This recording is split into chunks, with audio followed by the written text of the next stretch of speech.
کہ جب اللہ نے کوہ طور پہ تجلی ڈالی، طور ریزہ ریزہ ہو گیا اور حضرت موسیٰ غش کھا کے گر پڑے، غش کھا کے گر پڑے۔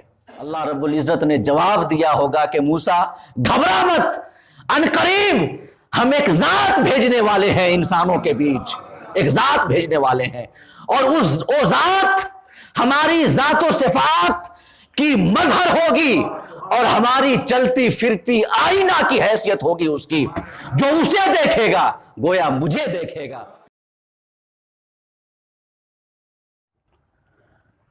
عزیزان گرامی، آپ یہ جانتے ہیں کہ آقا کریم صلی اللہ علیہ وسلم کی زندگی کا ہر آن اور ہر لمحہ، ان کی سیرت کی ہر سطر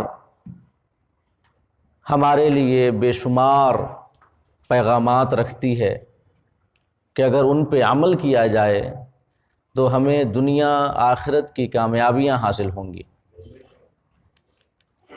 اللہ رب العزت نے قرآن مجید میں ارشاد فرمایا ہے، لَقَدْ كَانَ لَكُمْ فِي رَسُولِ اللَّهِ أُسْوَةٌ حَسَنَةٌ، یعنی یقیناً تمہارے لیے ہمارے رسول کی ذات میں ایک کامل اور مکمل نمونہ موجود ہے۔ اور دوسری جگہ اللہ رب العزت ارشاد فرماتا ہے، لَعَمْرُكَ إِنَّهُمْ لَفِي سَكْرَتِهِمْ يَعْمَهُونَ، کہ محبوب تمہاری زندگی کی قسم، کفار اپنی ضلالت اور گمراہی کے نشے میں بھٹک رہے ہیں۔ اللہ پاک کا یہ فرمان کہ اللہ نے پہلے اپنے حبیب کی مبارک زندگی کی قسم یاد کی اور اس کے بعد کفار کے گمراہی اور ضلالت اور کفر کی وادیوں میں بھٹکنے کا تذکرہ فرمایا۔ لَعَمْرُكَ إِنَّهُمْ لَفِي سَكْرَتِهِمْ يَعْمَهُونَ، محبوب تمہاری زندگی کی قسم، کفار اپنی گمراہی کی وادیوں میں بھٹک رہے ہیں۔ تو آخر کیا تعلق ہے آقا کریم صلی اللہ علیہ وسلم کی مبارک زندگی اور کفار کے گمراہی، کفر و ضلالت کی وادیوں میں بھٹکنے کے درمیان؟ اس لیے کہ دونوں کا تذکرہ اللہ پاک نے ایک ساتھ کیا۔ پہلے آقا کریم کی مبارک زندگی کی قسم کھائی، اس کے بعد کفار کے کفر کی وادیوں میں بھٹکنے کا تذکرہ فرمایا۔ اور یہ ہم سب مانتے ہیں، ہمارا عقیدہ ہے اور یہ حقیقت بھی ہے، حقیقت واقعیہ ہے کہ قرآن مجید کے الفاظ، جملوں کے درمیان ایک معنوی ربط اور تعلق ہوتا ہے۔ تو جو اللہ رب العزت نے نبی اکرم کی مبارک زندگی کی قسم یاد فرمائی، پھر اس کے بعد کفار کے کفر کی وادیوں میں بھٹکنے کا تذکرہ فرمایا، تو کیا تعلق ہے ان دونوں کے درمیان؟ آقا کی مبارک زندگی اور کفار کے کفر کی اور گمراہی کی وادیوں میں بھٹکنے کے درمیان کیا تعلق ہے؟ علماء فرماتے ہیں کہ وہ تعلق یہ ہے کہ آقا کریم صلی اللہ علیہ وسلم کی مبارک زندگی کا ہر آن، ہر لمحہ اور آپ کی سیرت کا ہر باب اپنے اندر ہدایت اور رہنمائی کے سامان رکھتا ہے۔ آقا کریم صلی اللہ علیہ وسلم کی مبارک زندگی کے اور ان کی مبارک سیرت کے کسی بھی باب سے اگر رہنمائی حاصل کی جائے، ہدایت حاصل کی جائے، تو یقیناً انسان کے قدم کفر و ضلالت، گمراہی اور اللہ سے دوری کی وادیوں میں بھٹکنے سے محفوظ ہو جائیں گے اور انسان ہدایت کے گلشن میں مقیم ہوگا اور ہدایت کے باغات کی خوشبوؤں سے اس کی رگے جاں معطر ہوگی۔ یقیناً آقا کی زندگی کی ہر آن ہر لمحہ اپنے اندر ہدایت اور رہنمائی کے سامان رکھتا ہے۔ تو واقعہ معراج جو آقا کریم صلی اللہ علیہ وسلم کی سیرت کا ایک اہم باب ہے،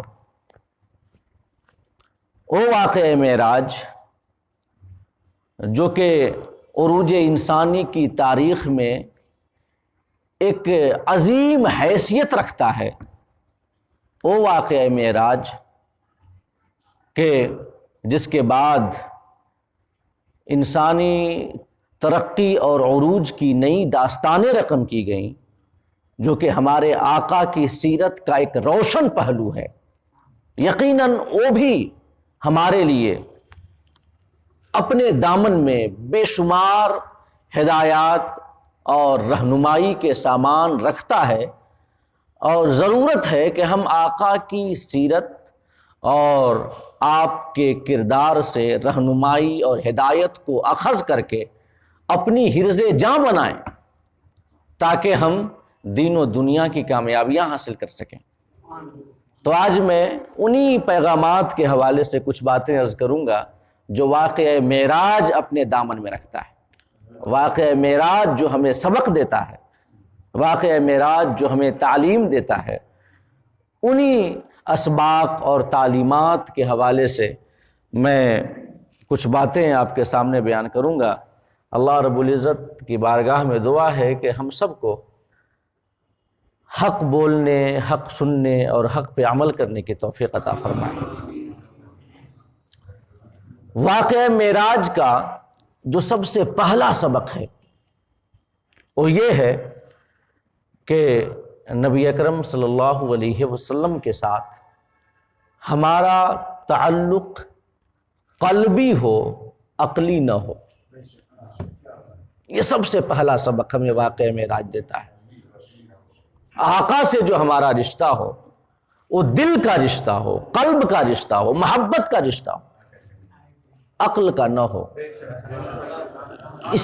استدلال کا نہ ہو، استدلال کا نہ ہو، لوجیکلی تعلق آقا کریم کے ساتھ ہمارا نہ ہو، بلکہ قلبی اور دلی تعلق ہو۔ یہ سب سے پہلا سبق ہے جو ہمیں واقعہ معراج عطا کرتا ہے۔ ظاہر ہے کہ واقعہ معراج ہمارے نبی اکرم صلی اللہ علیہ وسلم کا ایک عظیم معجزہ ہے، اور معجزہ کہتے ہی اسے ہیں جو کہ خلاف عادت ہو، خلاف عادت ہو، اور خلاف عادت سے مراد یہ ہے کہ اس کے اسباب و علل تک کسی کی رسائی حاصل نہ ہو سکے، اس کی وجہ کوئی نہ جان سکے کہ آخر یہ کیوں ہوا، کیسے ہوا۔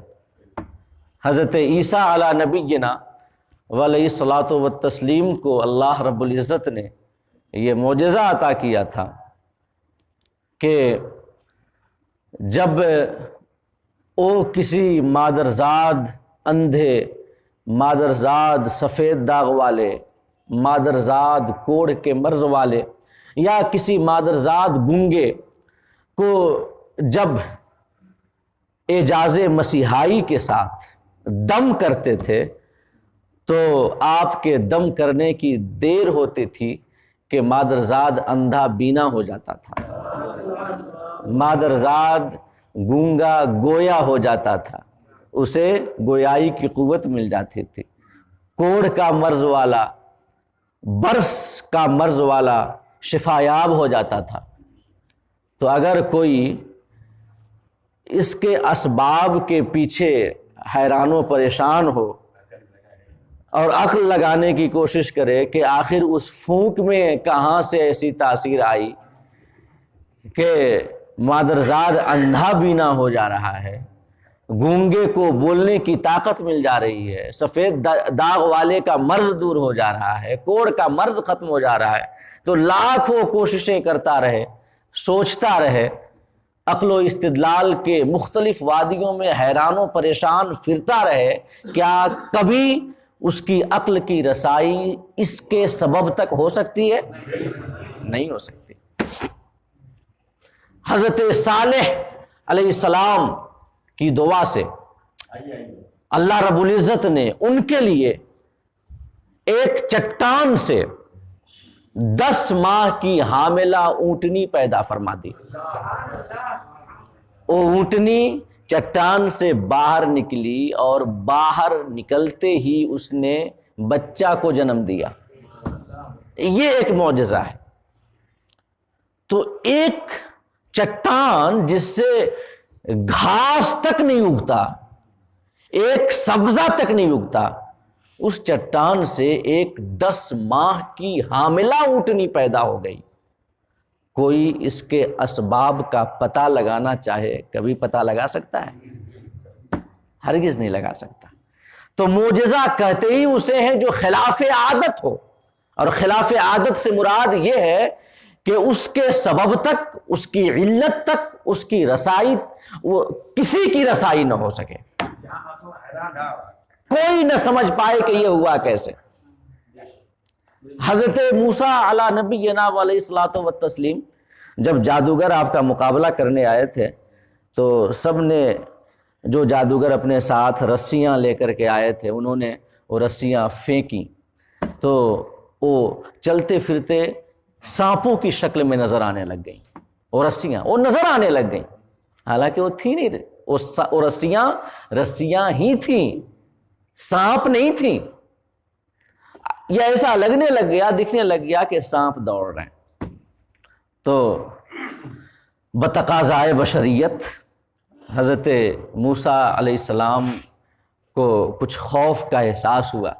اللہ پاک نے فرمایا کہ موسیٰ ڈرو مت، جو عصا تمہارے ہاتھوں میں ہے نا اسے زمین پہ ڈال دو. حضرت موسیٰ نے اپنی عصا زمین پہ ڈال دی. وہ عصا، وہ لاٹھی ایک عظیم الجثہ اژدہے کی شکل میں تبدیل ہو گئی، اور خالی وہ اژدہا کی طرح وہ لاٹھی دکھ نہیں رہی تھی، بلکہ جادوگروں کی رسیوں کو جو سانپ کی شکل میں نظر آ رہی تھی، ان کو اس اژدہے نے کھانا شروع کر دیا، نگلنا شروع کر دیا. تمام جادوگر سمجھ گئے کہ یہ جادو نہیں ہے، اس لیے کہ جادو کی حقیقت وہ جانتے تھے کہ جادو سے جو چیز نظر آتی ہے وہ ہوتی نہیں بلکہ صرف نظر آتی ہے. یہاں تو حضرت موسیٰ کی عصا جو اژدہے کی شکل میں نظر آ رہی تھی تو فقط نظر نہیں آ رہی تھی بلکہ وہ اژدہا بن گئی تھی. ان کی رسیوں کو اس نے نگلنا شروع کر دیا تھا. وہ سمجھ گئے یہ جادو نہیں بلکہ رب کا فضل اور اس کی عطا ہے جو اس نے حضرت موسیٰ کو دعوی نبوت و رسالت کی تصدیق کے لیے عطا کیا ہے. سب پکار اٹھے آمنا بربی موسیٰ و ہارون، ہم ایمان لائے حضرت موسیٰ اور ہارون کے رب پہ. تو اگر کوئی اس کے سبب کے پیچھے حیران و پریشان ہو کہ ایک اژدہا، ایک سانپ، ایک لاٹھی کیسے اژدہا بن گئی، تو ہرگز کسی کی عقل کی رسائی یہاں تک نہیں ہو سکتی. تو واقعہ معراج بھی ایک عظیم الشان معجزہ ہے، اور معجزہ کہتے ہی اسے ہیں جو خلاف عادت ہوتا ہے اور جس کی مثل لانے سے منکرین عاجز ہو جاتے ہیں، ان کی عقلیں حیران ہو جاتی ہیں. لہذا جب واقع معراج معجزہ ہے تو اگر کوئی اس کے پیچھے اپنی عقل کا استعمال کرے، اپنی استدلالی طاقتوں کا استعمال کرے، اور استدلال اور منطق کی وادیوں میں وہ مختلف کوششیں کرے کہ واقع معراج ہوا کیسے، کیوں کر ہوا، کیسے ہوا، اس کے پیچھے کے اسباب کیا ہیں، علل کیا ہیں، تو یقیناً انسان کی عقل کی رسائی واقع معراج کی حقیقت تک کبھی نہیں ہو سکتی. یہ عقل کی باتیں نہیں ہیں بلکہ دل کی باتیں ہیں، کیونکہ دل مان لیتا ہے. دل جس سے محبت کرتا ہے، اس کی عظمتوں کو اپنے اندر جگہ دیتا ہے، تو کوئی بھی عظمت اگر اس کے محبوب کے حوالے سے بیان کی جائے اسے فقط مان لیتا ہے، وہ دلیل نہیں طلب کرتا. وہ استدلال نہیں چاہتا، وہ اسباب و علل کے چکر میں نہیں پڑتا، جبکہ عقل کی یہ فطرت ہے کہ وہ دلیل مانگتی ہے، وہ سبب کے پیچھے پڑتی ہے، وہ یہ جاننا چاہتی ہے کہ یہ کیوں ہوا، کیسے ہوا، کیوں کر ہوا۔ تو واقعہ معراج جو کہ آقا کا ایک عظیم الشان معجزہ ہے، اگر اسے ہم اپنی عقل کے ترازو پہ تولنا چاہیں اور استدلالی قوتوں کو بروئے کار لا کر واقعہ معراج کو سمجھنا چاہیں، نہیں سمجھ سکتے، دلائل تک کبھی ہماری رسائی نہیں ہو سکتی۔ یہ دل کا معاملہ ہے کہ عقل کوشش کرتی ہے، عقل سوچتی ہے واقعہ معراج کیوں ہوا، کیسے ہوا، دل کہتا ہے کہ یہ تمہارا میدان ہے ہی نہیں، تم الگ ہٹو، یہ ہمارا میدان ہے، اور ہمارا کام یہ ہے کہ ہم جس سے محبت کرتے ہیں اس کی عظمتوں کو مان لیتے ہیں۔ تو واقعہ معراج کا سب سے پہلا سبق یہ ہے کہ آقا کریم صلی اللہ علیہ وسلم کی ذات گرامی سے ہمارا تعلق جو ہو قلبی ہو، عقلی نہ ہو۔ آقا کریم کی عظمت کے حوالے سے، آقا کی رفعت کے حوالے سے، آقا کے فضائل و مناقب کے حوالے سے، آپ کی شان کی بلندی کے حوالے سے، آپ کو جو مقام و مرتبہ دیا گیا اس مقام و مرتبہ کے حوالے سے جو ہمارا رشتہ ہو رسول کریم کے ساتھ، وہ دل کا رشتہ ہو، عقل کا رشتہ نہ ہو۔ کیونکہ جو عقل والا ہوگا اگر اس کے سامنے آقا کے فضائل و مناقب کے حوالے سے کچھ باتیں بیان کی جائیں گی تو فوراً دلیل کا مطالبہ کرے گا، اور فوراً یہ چاہے گا کہ اس کے پاس دلائل بیان کیے جائیں، وہ اسباب و علل کے چکر میں پڑے گا۔ لیکن جو محبت کرنے والا ہوتا ہے، جب کسی سے محبت کرتا ہے تو اگر اس کے محبوب کے حوالے سے کوئی بات بیان کی جائے، کوئی بات، تو وہ دلیل نہیں طلب کرتا، وہ استدلال کے چکر میں نہیں پڑتا، بلکہ دل فقط یہ دیکھتا ہے کہ اس بات کو ماننے سے ہمارے حبیب کی عظمت گھٹتی ہے یا بڑھتی ہے۔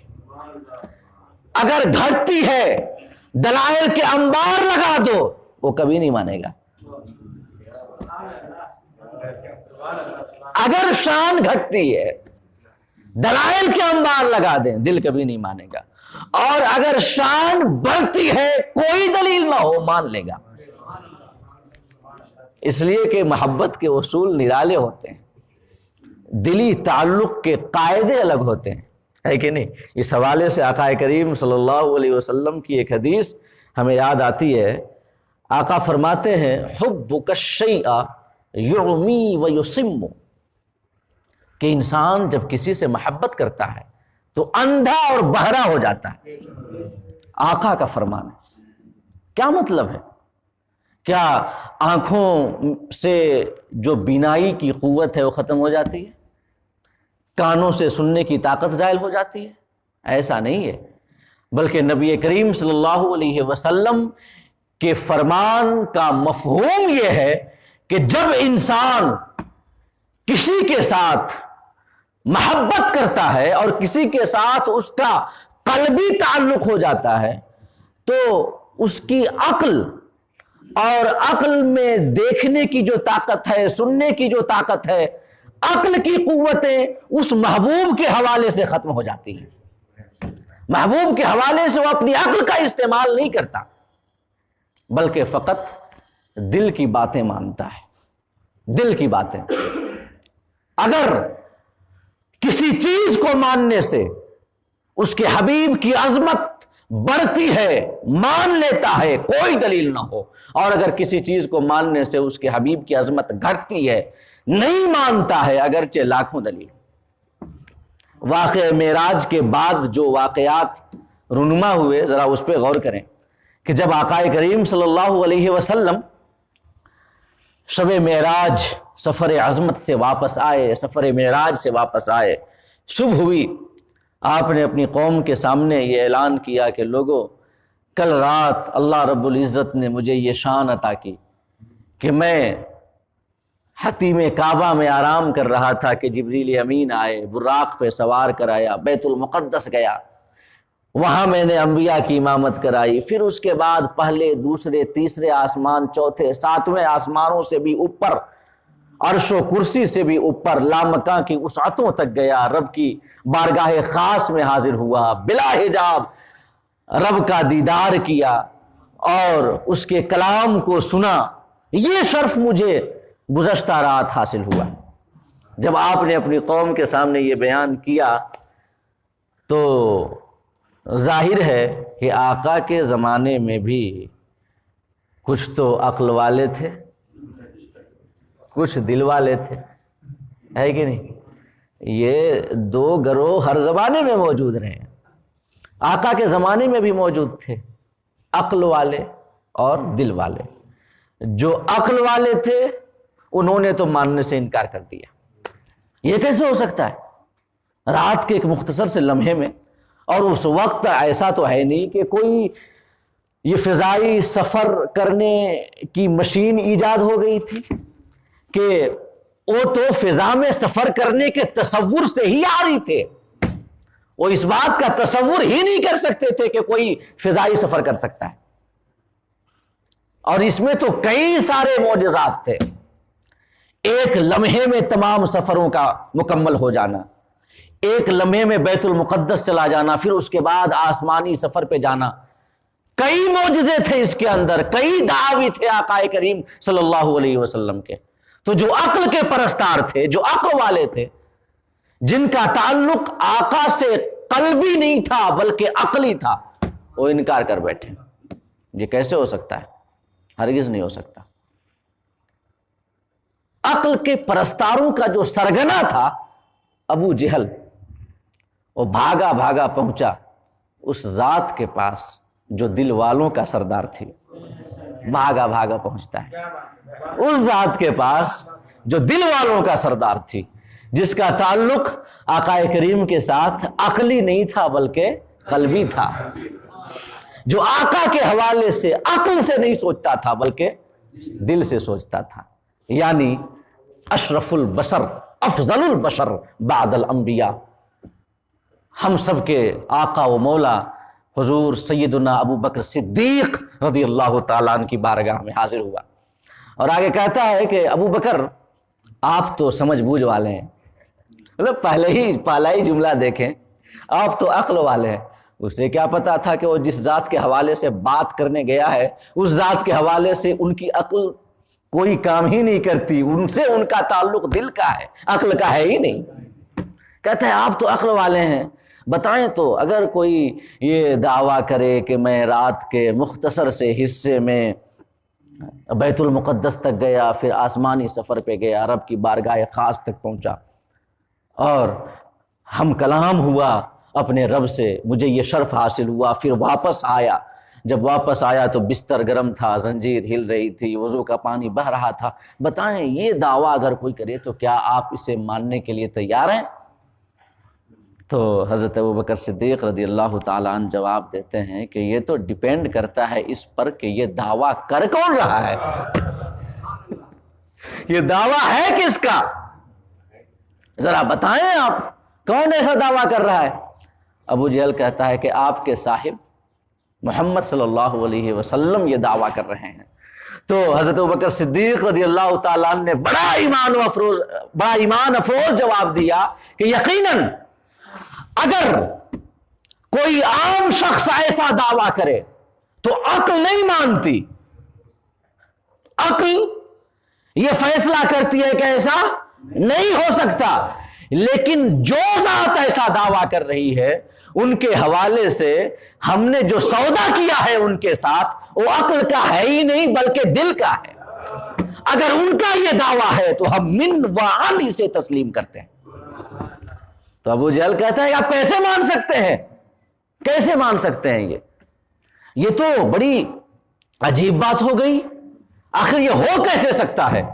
تو حضرت ابوبکر صدیق رضی اللہ تعالیٰ عنہ جواب دیتے ہیں کہ آپ اس بات کی تصدیق کرنے پر یہ تعجب کر رہے ہیں، ہم تو صبح و شام ایسی خبروں کی تصدیق کرتے ہیں جو کہ ہماری عقلیں نہیں مانتی، ہمارے آقا بیان کرتے ہیں، ہم من وعن مان لیتے ہیں، تصدیق کرتے ہیں۔ ہمارے رسول نے بتا دیا اللہ ہے، ہم نے نہیں دیکھا، مان لیا۔ ہمارے رسول نے بتا دیا اللہ ایک ہے، ہم نے نہیں دیکھا، مان لیا۔ رسول اکرم نے بتا دیا کہ ہماری بارگاہ میں جبریل آتے ہیں وحی لے کر، قرآن اترتا ہے، ہم نے نہیں دیکھا، مان لیا۔ ہمارے حبیب نے فرما دیا کہ مرنے کے بعد دوبارہ زندہ ہونا ہے، اس کے بعد حساب کتاب ہونا ہے، حشر و نشر ہونا ہے، قیامت کے حالات بتائے انہوں نے، اس کے بعد اعمال کے مطابق جنتیوں کے جنت میں جانے، جہنمیوں کو جہنم میں جانے، یہ تمام خبریں دی۔ عقلیں نہیں مانتی مگر ہم نے مان لیا، تو یہ تو دعویٰ انتہائی چھوٹا ہے۔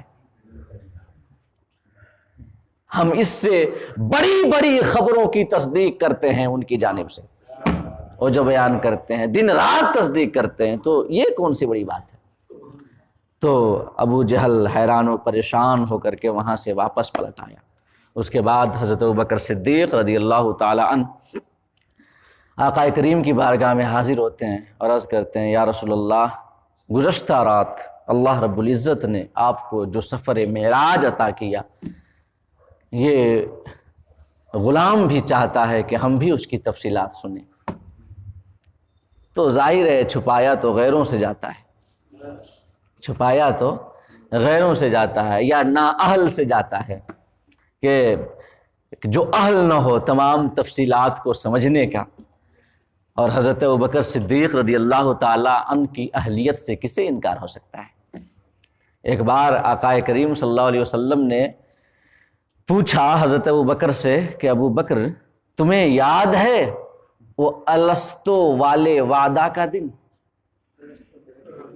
جب اللہ رب العزت نے تمام انسانوں کی روحوں کو جمع کیا تھا اور سب کے سامنے یہ اعلان کیا تھا کہ الستو بربکم، کہ اے انسانوں کیا میں تمہارا رب نہیں ہوں؟ سب نے یک زبان ہو کر اقرار کیا تھا بلا اے میرے رب، کیوں نہیں، ضرور تو ہی ہمارا رب ہے۔ تو کیا وہ پورا واقعہ، وہ دن تمہیں یاد ہے؟ اللہ کے رسول نے پوچھا، کن سے؟ حضرت ابو بکر سے، حضرت ابو بکر رضی اللہ تعالیٰ عنہ سے۔ تو حضرت ابو بکر رضی اللہ تعالیٰ عنہ نے جواب دیا حضور یاد ہے، اور یہ بھی یاد ہے کہ الستو بربکم کے جواب میں سب سے پہلے بلا آپ نے فرمایا تھا، اور پھر آپ سے سن کر تمام خلائق نے بلا کہا تھا، یہ بھی یاد ہے۔ تو ان کی اہلیت سے کسے انکار ہو سکتا ہے؟ حاضر ہوئے، عرض کیا حضور ذرا تفصیلات اس غلام کو بھی بتائے۔ آقا کریم صلی اللہ علیہ وسلم نے واقعہ معراج کی تفصیلات بتانی شروع کی، ایک ایک جزیہ، ایک ایک واقعہ جو آقا کریم بتاتے، تو حضرت ابو بکر ہر واقعے کو سن کر فرط محبت میں، فرط عقیدت میں بیان کرتے، یہ عرض کرتے صدقتا یا رسول اللہ، صدقتا یا رسول اللہ، صدقتا یا رسول اللہ، اے اللہ کے رسول آپ سچ کہتے ہیں، سچ کہتے ہیں، سچ کہتے ہیں۔ ادھر اللہ کے رسول نے واقعہ معراج کی تفصیلات مکمل کی، ادھر حضرت ابوبکر صدیق کی تصدیق مکمل ہوئی، ادھر اللہ کی بارگاہ سے جبریل امین حاضر ہوئے اور اللہ کے رسول سے عرض کیا یا رسول اللہ، اللہ رب العزت جبریل امین کی اس تصدیق سے بڑا خوش ہے، اس نے ان کے لیے صدیق کا لقب بھیجا ہے، اب سے یہ صدیق ہیں، اسی وجہ سے ہم انہیں ابو بکر صدیق کے لقب سے یاد کرتے ہیں۔ تو واقعہ معراج کا سب سے پہلا سبق یہ ہے کہ آقا کریم کے ساتھ جو ہمارا تعلق ہو وہ دل کا تعلق ہو، عقل کا نہ ہو۔ اور جو دوسرا سبق ہمیں واقعہ معراج دیتا ہے وہ یہ ہے کہ حرکت و عمل، کوشش کرنا، یہ زندگی میں کامیابی کے لیے انتہائی ضروری ہے۔ یہ بھی ایک سبق ہے واقعہ معراج کا، کوشش کرنا۔ اللہ پاک فرماتا ہے لیس للانسان الا ما سعی، انسان کو وہی چیز ملتی ہے جس کی وہ کوشش کرتا ہے، بغیر کوشش کے کامیابی اور کامرانی نہیں ملتی، یہ قرآن کا اعلان ہے۔ اور یہ معراج کا بھی سبق ہے کہ اگر ہمیں کامیاب ہونا ہو تو کوشش کرنا ہوگا، ذرا اس اجمال کی تفصیل ملاحظہ کر لیں کہ واقعہ معراج ہمیں یہ بتاتا ہے کہ اللہ کی بارگاہ میں ہمارے حبیب سے بڑھ کر کسی کا درجہ نہیں ہے. یہ ہمیں بتاتا ہے. واقعہ معراج ہمیں بتاتا ہے کہ رب کے محبوب اکبر آپ ہیں, محبوبیت کبریٰ کے مقام پہ آپ فائز ہیں, اور جو مقام جو مرتبہ ہمارے حبیب کو حاصل ہے وہ نہ تو کسی رسول یا نبی کو حاصل ہے نہ ہی کسی ملک مقرب کو حاصل ہے. ذرا غور تو کریں, حضرت موسیٰ علی نبینا علیہ الصلوۃ والتسلیم نے عرض کیا ربی ارنی انظر الیک, مولا اپنی ذات کا دیدار کرا دے, میں تمہیں دیکھنا چاہتا ہوں. حریم ناز سے صدا آتی ہے موسیٰ لن ترانی, تم مجھے ہرگز نہیں دیکھ سکو گے, تم مجھے ہرگز نہیں دیکھ سکو گے. تو حضرت موسیٰ علی نبینا علیہ الصلوۃ والتسلیم نے یہ عرض کی کہ مولا میں اپنی عقل کو تو سمجھا لوں گا, اپنی عقل کو تو سمجھا لوں گا کہ میری آنکھوں میں, ان مادی آنکھوں میں اتنی طاقت نہیں کہ یہ تمہارا دیدار کر سکیں, نہیں دیکھ سکتے ہم, اپنی عقل کو یہ سمجھا لوں گا, مگر اپنے دل کو کیسے سمجھاؤں گا؟ وہ دل جو تمہاری محبت میں, تمہارے عشق میں اتنا بے قرار ہے کہ تمہیں دیکھے بنا اسے قرار نہیں آ سکتا. اور یہ حقیقت بھی ہے کہ محب جب تک محبوب کو نہ دیکھ لے, عاشق جب تک معشوق کو نہ دیکھ لے, تب تک اسے قرار نہیں آ سکتا. حضرت موسیٰ علی نبینا علیہ الصلوۃ والتسلیم نے عرض کیا کہ مولا میں عقل کو سمجھا لوں گا لیکن دل کو کیسے سمجھاؤں, جو تمہارے دید کے لیے, تمہارے دیدار کے لیے تڑپ رہا ہے, تمہیں دیکھے بنا اسے قرار نہیں آ سکتا. اصرار کیا حضرت موسیٰ نے, تب صدا آتی ہے کہ وَلَٰكِنِ انظُرْ إِلَى الْجَبَلِ فَإِنِ اسْتَقَرَّ مَكَانَهُ فَسَوْفَ تَرَانِي, کہ موسیٰ اگر اصرار کرتے ہو, اگر اصرار کرتے ہو تو اس پہاڑ کو دیکھو, اگر وہ اپنی جگہ پہ ٹھہرا رہا تو تم ان قریب مجھے دیکھ لو گے. اس کے بعد اللہ پاک نے اپنی صفاتی تجلی, ذاتی تجلی نہیں, صفاتی تجلی کوہ طور پہ ڈالی. قرآن میں آتا ہے کہ فلما تجلی ربہ للجبل جعلہ دکا وخر موسیٰ صعقا, کہ جب اللہ نے کوہ طور پہ تجلی ڈالی, طور ریزہ ریزہ ہو گیا اور حضرت موسیٰ غش کھا کے گر پڑے, غش کھا کے گر پڑے. تو جب ہوش آیا, فلما افاق, اللہ فرماتا ہے کہ جب انہیں افاقہ ہوا, قال عرض کیا تبتو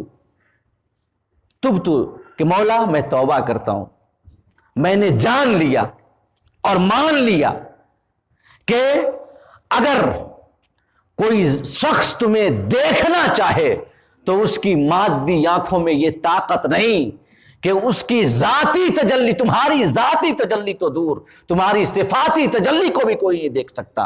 مان لیا ہم نے, لیکن مولا اب ہم اس دل کا کیا کریں جو تمہاری محبت میں بے قرار ہے, اس دل کا ہم کیا کریں, تمہیں دیکھے بنا جسے قرار نہیں. مولا اس دل کی بے قراری کا بھی کوئی علاج ہو, اس دل کی بے قراری اور اس کی بے سکونی کا بھی کوئی علاج ہو. اللہ رب العزت نے جواب دیا ہوگا کہ موسیٰ گھبرا مت, ان قریب ہم ایک ذات بھیجنے والے ہیں انسانوں کے بیچ, ایک ذات بھیجنے والے ہیں, اور وہ ذات ہماری ذات و صفات کی مظہر ہوگی اور ہماری چلتی پھرتی آئینہ کی حیثیت ہوگی اس کی. جو اسے دیکھے گا گویا مجھے دیکھے گا. اور یہی مفہوم ہے آقا کے اس فرمان کا کہ جو آپ فرماتے ہیں انا مرآت الرحمن من رآنی فقد رأى الحق, کہ میں حق کا آئینہ ہوں, اللہ کا آئینہ ہوں, جس نے مجھے دیکھ لیا گویا اس نے اللہ کو دیکھ لیا, جس نے مجھے دیکھ لیا گویا اس نے اللہ کو دیکھ لیا. تو اللہ پاک نے فرمایا کہ گھبراؤ مت, بے قراری اور بے سکونی کا علاج ہے, ہمارا حبیب آئے گا۔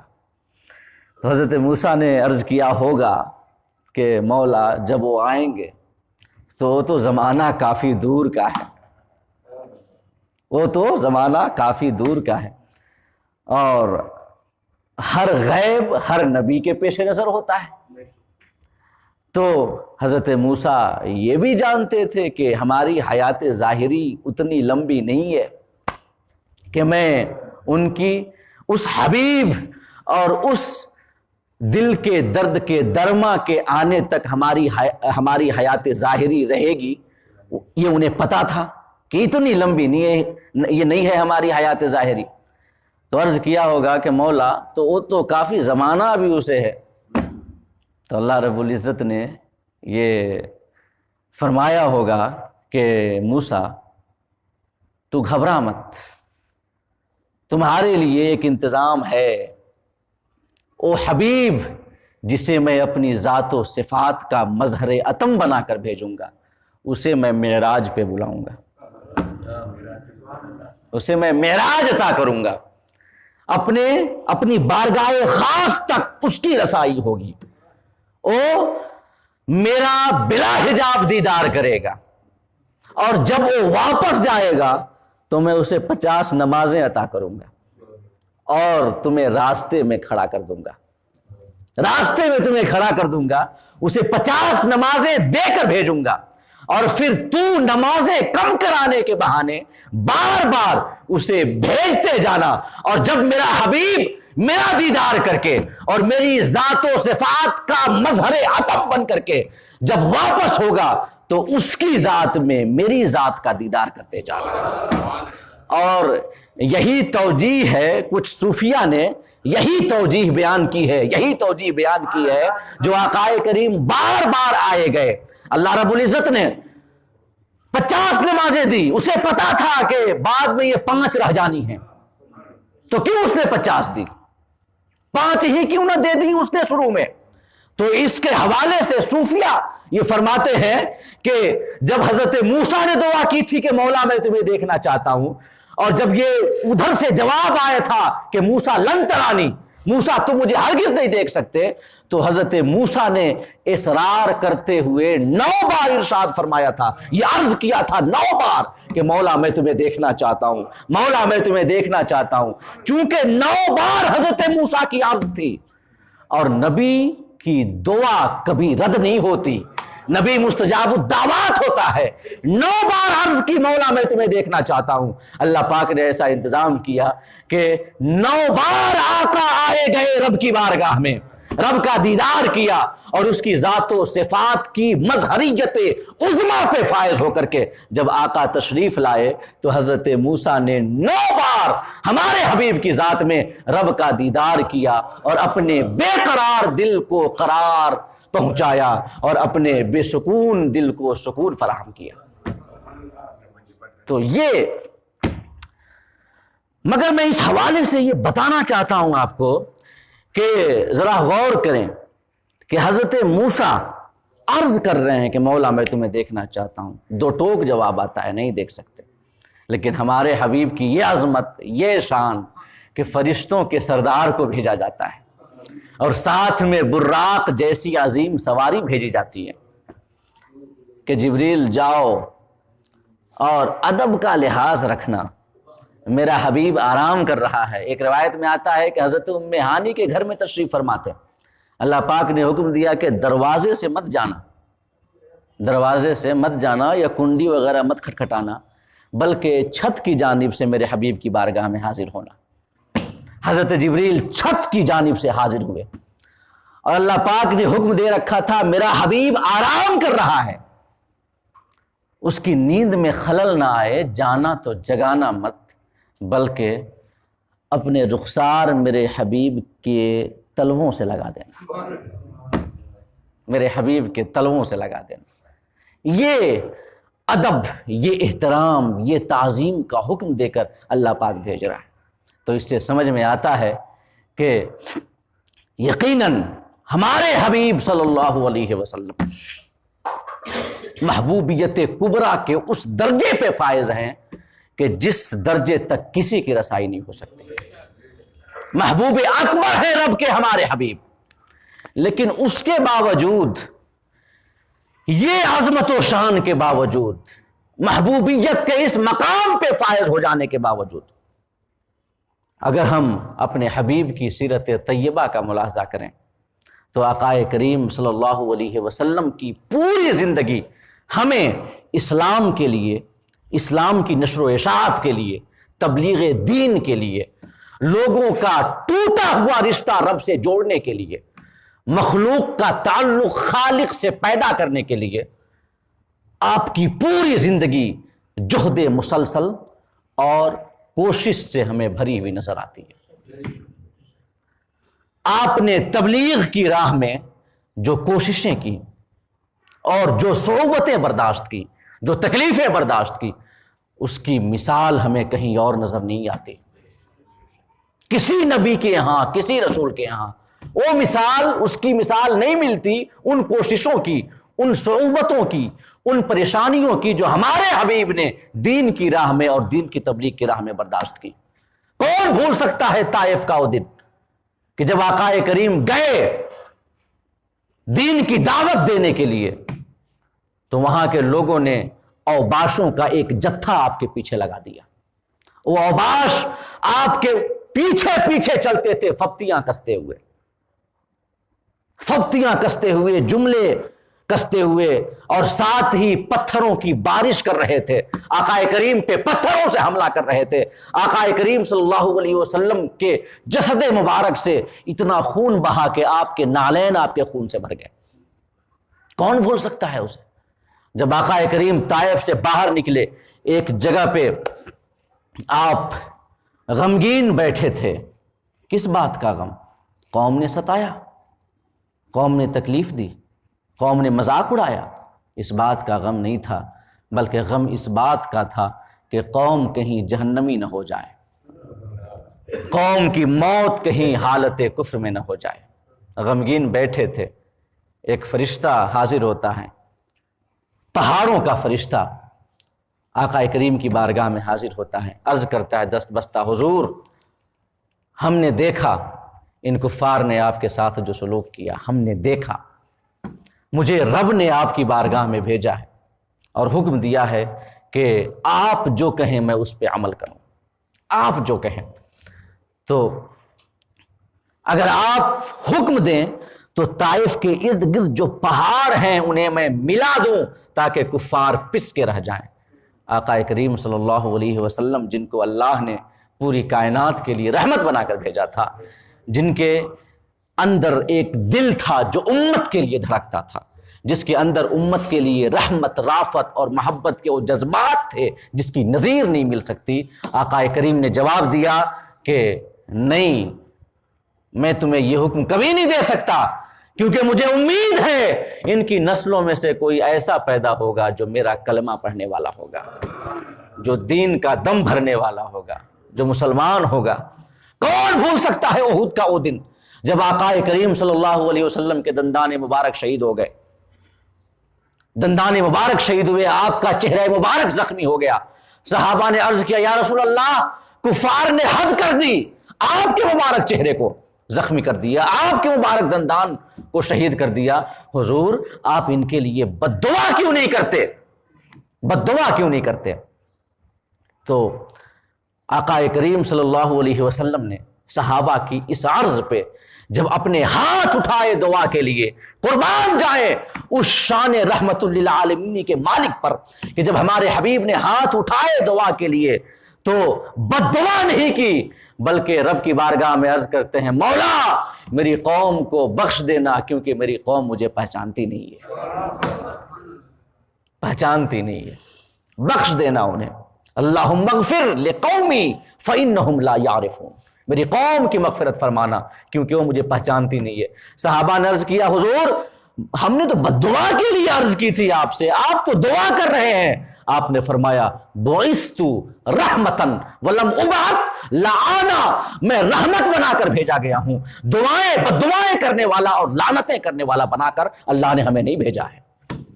یہ ہے آقا کریم صلی اللہ علیہ وسلم کی دین کی تبلیغ کے لیے کوشش اور قوم کا سلوک ان کے ساتھ، اس کے باوجود آقا کریم صلی اللہ علیہ وسلم کی کوشش جو یہ تھی، جو قوم کے ساتھ ہمارے آقا کا سلوک تھا وہ یہ تھا کسی طرح ہماری قوم اسلام کے دامن میں داخل ہو جائے، موت پہ کفر پہ ان کی موت نہ ہو جائے۔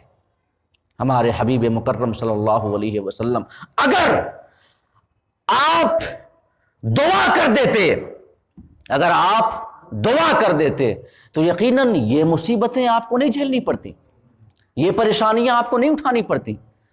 اگر ہم آقا کریم کو براق پہ سوار ہو کر کے فضائے آسمانی اور لامکاں کی وسعتوں تک سفر کرتے ہوئے دیکھتے ہیں تو وہیں پر اپنے حبیب مکرم صلی اللہ علیہ وسلم کو گھوڑے کے پشت پہ بیٹھ کے کفار سے جہاد کرتے ہوئے بھی دیکھتے ہیں۔ یہ بھی آپ کی سیرت کا ایک باب ہے۔ اگر آپ دعا کر دیتے جہاد کی ضرورت نہیں پڑتی، جہاد کی ضرورت نہیں پڑتی، نہ تو غزوہ بدر ہوتا، نہ تو غزوہ خندق ہوتا، نہ تو غزوہ احد ہوتا، نہ تو اور جنگیں لڑی جاتی۔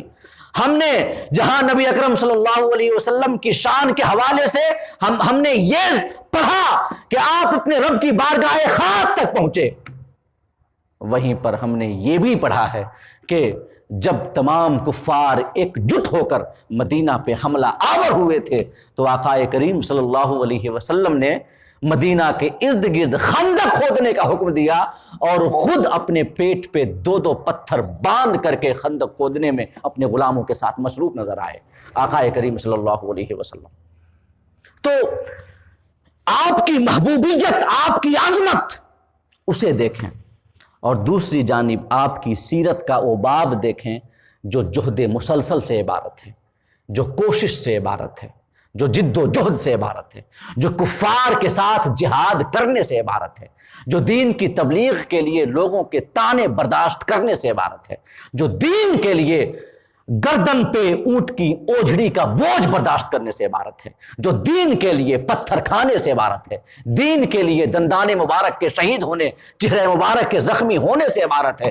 اگر آقا کی محبوبیت کو دیکھیں جو ہمیں سفر معراج میں نظر آتی ہے، اور آپ کی کوششوں کو دیکھیں جو آپ کی سیرت کا ایک ایک باب ہمیں بتاتا ہے، تو یقین جانے یہ واقعہ معراج کا کھلا ہوا سبق ہمیں نظر آتا ہے کہ یقین جانے کامیابی، کامرانی اسے ملتی ہے اس دنیا میں جو کوششوں کو اپناتا ہے، جو حرکت و عمل کو اپنا وتیرہ بناتا ہے۔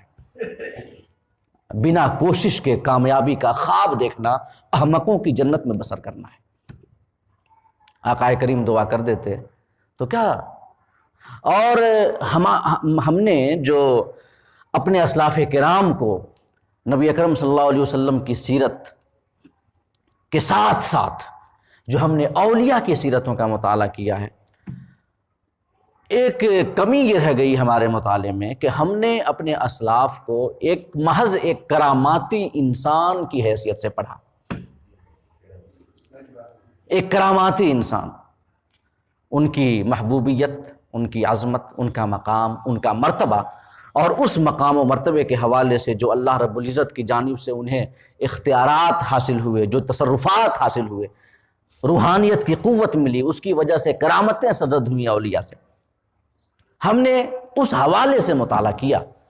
اور یہ ایک عام زندگی کے حوالے سے جو زندگی رب کی رضا کے لیے، دین کے لیے کوشش سے عبارت تھی، ہم نے اس جانب ذرا کم توجہ کی کہ جس کی وجہ سے ہمارے دلوں میں یہ عقیدہ بیٹھا کہ یہ تو بڑے محبوب بندے ہیں، اور یقیناً ہیں، یہ عقیدہ ہونا چاہیے ہمارے دلوں میں، لیکن اس کا اثر جو ہوا نا وہ یہ دیکھیں کہ ہم نے محض ایک پہلو کو دیکھا، ان کی شان محبوبیت کو، اور اس حوالے سے جو ان کی کرامات ہیں انہیں دیکھا، دل میں بیٹھ گیا اللہ کے محبوب بندے ہیں، اور اس کا اثر یہ ہوا کہ ہم نے یہ سوچ لیا کہ یہ تو بڑے مقام و مرتبے والے ہیں، ہم اپنی زندگی کہاں ان کی طرح گزار سکتے ہیں، یہ تو بڑے لوگ ہیں، کہاں گزار سکتے ہیں۔ ارے ہمارے حبیب صلی اللہ علیہ وسلم سے بڑھ کر کون اللہ کا محبوب ہے؟ اور ہمارے حبیب کے لیے اللہ فرماتا ہے لَقَدْ كَانَ لَكُمْ فِي رَسُولِ اللَّهِ أُسْوَةٌ حَسَنَةٌ، ہم نے اپنے حبیب کے اندر تمہارے لیے نمونہ بنایا ہے، اپنے حبیب کی ذات و صفات کو، ان کے کردار کو، ان کی سیرت کو تمہارے لیے مکمل نمونہ بنایا ہے۔ تو اگر اپنے حبیب صلی اللہ علیہ وسلم کی سیرت کے مطابق زندگی گزارنا ناممکن ہوتا تو کیوں اللہ پاک فرماتا یہ کہ ہم نے ان کی زندگی کو تمہارے لیے مکمل نمونہ بنا دیا؟ کیوں یہ شریعت کا ہم سے مطالبہ ہوتا کہ اپنے حبیب کی سنتوں کو اپناؤ؟ ہمیں نبی اکرم صلی اللہ علیہ وسلم کی سیرت کے مطابق زندگی گزارنے کا حکم ہے اور ان کی سنتوں کو اپنانے کا حکم ہے۔ تو جو دوسرے اولیاء ہیں، دوسرے اولیاء کہ جن کی ایک عظمت و شان ہے اپنی جگہ، لیکن دوسری جانب ان کی ایک زندگی بھی ہے جو ہمارے لیے ایک نمونہ کی حیثیت رکھتی ہے۔ تو ہمیں چاہیے کہ جہاں ان کی محبوبیت کو دیکھیں، ان کی عظمت کو دیکھیں، وہیں ان کی زندگی کے اس باب کو بھی دیکھیں جسے ہم اپنے لیے نمونہ بنا سکتے ہیں اور جس کے مطابق زندگی گزار کر کے ہم دنیا اور آخرت کی کامیابیاں حاصل کر سکتے ہیں۔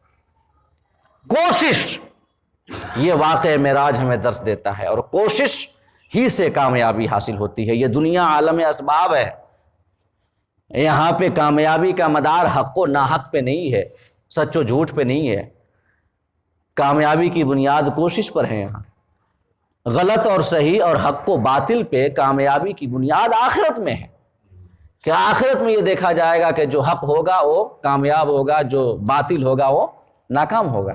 لیکن دنیا یہ عالم اسباب ہے، یہاں پہ جو کوشش کرے گا اسے کامیابی ملے گی۔ یہاں پہ عذاب نہیں ہونا، عذاب آخرت میں ہونا ہے۔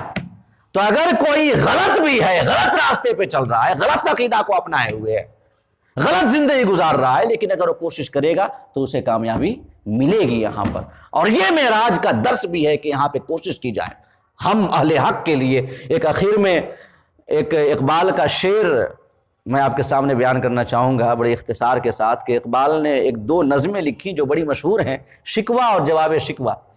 تو شکوہ میں اقبال کہتے ہیں کہ حق تو یہ ہے، سچ تو یہ ہے کہ کافروں کو ملے حور و قصور اور بیچارے مسلمانوں کو فقط وعدہ حور۔